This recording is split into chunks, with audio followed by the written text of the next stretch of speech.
start out first by introducing yourself, what division you're competing in, and who you're competing against.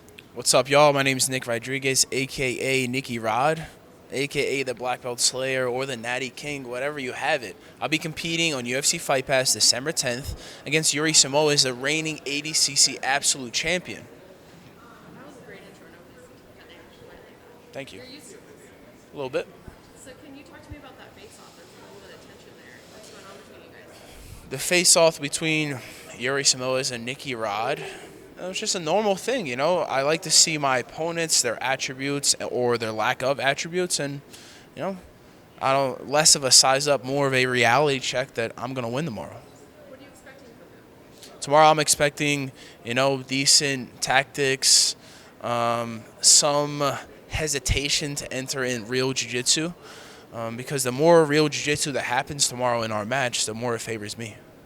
What would you consider real jiu-jitsu? I consider fake jiu-jitsu, like somewhat stalling, or like Yuri's has great anti-jiu-jitsu. He's good at shutting things down, good at like backing away and kind of negating jiu-jitsu entanglements.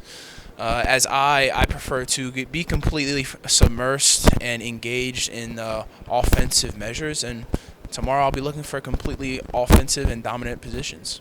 What do you think of GSP on commentary? Is it giving you a little bit of extra excitement, pressure, or are you keeping your In my opinion, it's awesome to have a legend of the mixed martial arts community like George St. Pierre be commentating our match. It just shows that the world of jiu-jitsu is growing, and it's awesome to have guys like GSP supporting us. I know that the last fight passage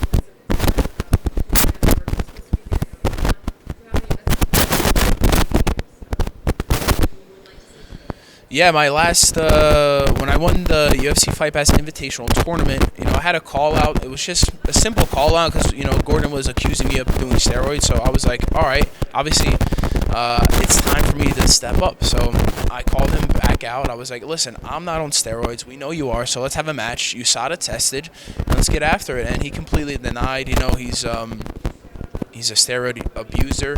I'm the Natty King. We're bound to have a match.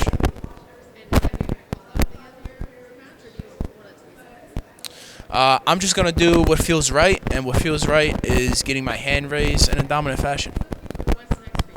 Do you have anything set? Are you going to enjoy the rest of the year?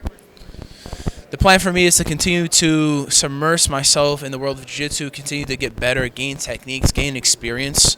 Because again, I'm pretty fresh in this world. I've been training jiu-jitsu for about 5 years, as opposed to my adversaries. Yuri's been training jiu-jitsu pretty much before I was born. So, I have a lot of ground to cover. Even though I'm already at the top, I still will continue to get better.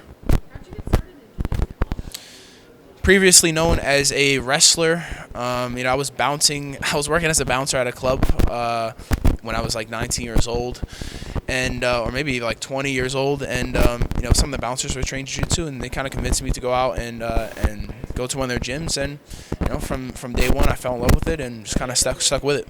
The two of you were both wearing camo today.